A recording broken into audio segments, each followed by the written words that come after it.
Your Honor, may we be recognized? Yes. What's the pleasure of the prosecution? Good afternoon, Your Honor. Your Honor, if the offer will be limited to what was enumerated by the defense, then we are willing to admit all 3 points. One, that the witness, Ms. Risa Ontiveros, is one of the persons who filed a letter complaint before the Office of the Ombudsman. Two, the content of the letter, which we can just admit if marked as exhibit. And three, that Ms. Ontiveros sent a letter to the Honorable Senate, again subject to the marking if the prosecutor will so desire. Your Honor, we admit all 3. What is the reaction of the defense? If Your Honor, please, there are other circumstances. These are the 3 principal purposes. Besides, we need to emphasize certain matters in the letter complaint, as well as the other letters. But anyway,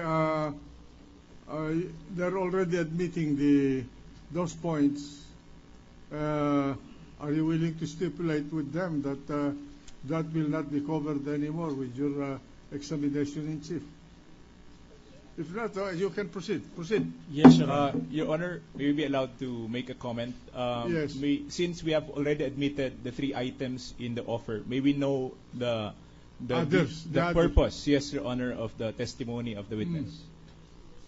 If Your Honor, please, as earlier stated by the senator judges, this is not just impeachment proceedings where we are presenting evidence before the senators. The public is also very interested in this case. All right. And if we will just mark, the public will not know what is the content and why the ombudsman relied on this letter in order to call the AMLAC to present the various transactions. Okay. In other words, you are not willing to stipulate, so proceed.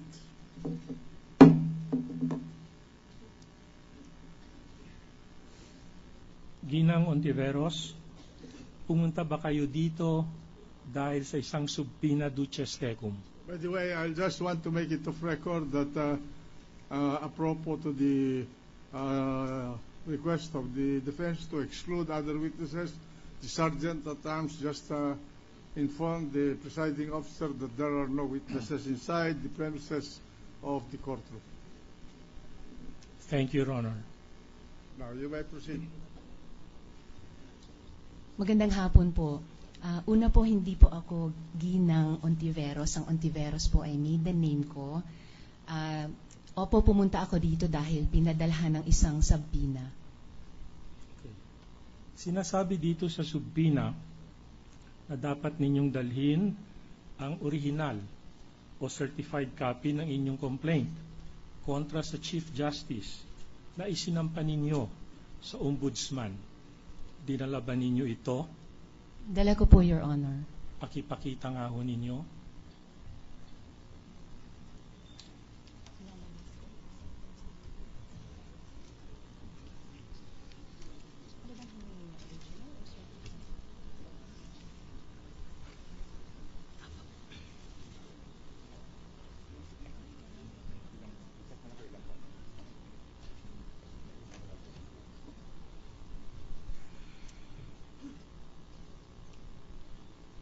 Witness presenting a letter addressed to Conchita Carpio Morales, Ombudsman, Office of the Ombudsman, which was received by the Ombudsman on February 17, 2012, consisting of 3 letters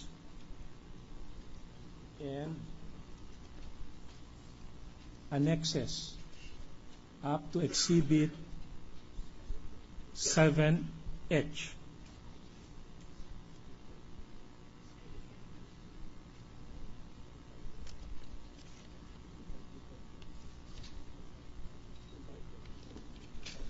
Congresswoman, sa ikatatlong pahina nito, meron hong pirma sa ibabaw ng pangalan Risa Ontiveros. pakisabi sa amin kung kaninong pirma yan. Sa akin po, Your Honor. May we request, Your Honor, that this letter complaint, together with the annexes, be globally marked as Exhibit 245. For the defense. I'm sorry, Your Honor, 254 for the defense. For the defense. Yes, Your Honor. Mark it accordingly.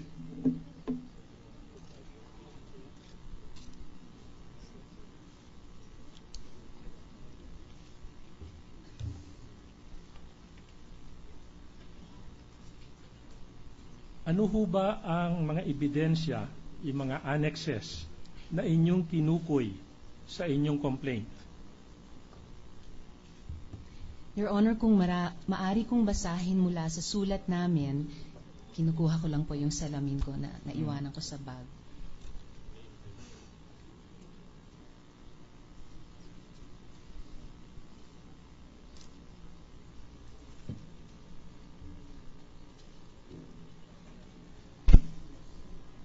Ang inattach po namin sa aming sulat, Your Honor, ay yung Mr. Corona's Statement of Assets, Liabilities, and Net Worth, SAL-N, as Annexes A to A8. Ganon din po, Annexes B to B2, the transcript of stenographic notes of the testimony of Commissioner Henares before the Senate Impeachment Court. At gayon din po, Annexes C to L2, various transfer certificates of title, condominium certificates of title, the pertinent deeds of sale, as well as the certificates authorizing registration. Yun po, Your Honor. I'm sorry, Your Honor. Meron din pong kaming inattach na annexes M to BB, pertinent bank records, and the amounts of deposits in said accounts. Yun lang po, Your Honor. Okay. Ito mga annexes ninyo dito sa inyong letter complaint, Exhibit 254, saan ho ninyo kinuha itong mga annexes na ito? Dinownload po namin mula sa iba't ibang mga websites kung saan po in-upload ang mga dokumentong ito pagkatapos ihahin dito sa Senate Impeachment Court, Your Honor. So, ang sinasabi ninyo ay itong mga annexes ninyo sa inyong letter complaint ay mga ebidensya na nakuha dito sa impeachment proceedings. Opo, Your Honor. Walang ibang ebidensya na inyong inattach na hindi nanggaling sa impeachment proceedings. Lahat po ay galing na dito sa impeachment proceedings, Your Honor. Dito ho ba sa inyong complaint, meron ho ba kayong sinasabi tungkol sa $10 million? Your Honor, in the testimony of the Honorable Ombudsman, there was already a categorical statement that the complaint of Ms. Risa Ontiveros et al.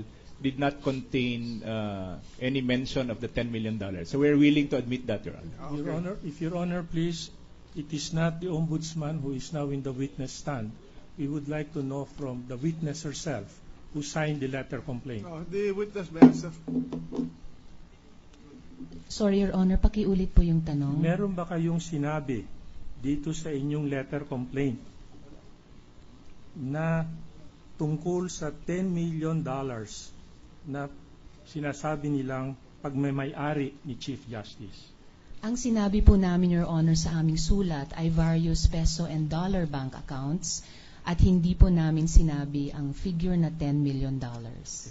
Itong various peso and dollar account ay inyong inilatag dito sa inyong letter complaint. Opo, Your Honor. Pakisabi nga ninyo kung saan itong mga peso at dollar accounts na sinasabi ninyo dito sa inyong letter complaint. Saan bangko nanggaling ang mga accounts na yan? Your Honor, the documents will state the contents. We invoke the best evidence. Sustained. If Your Honor, please, may I respectfully ask for a clarification because I think it is necessary for everybody to know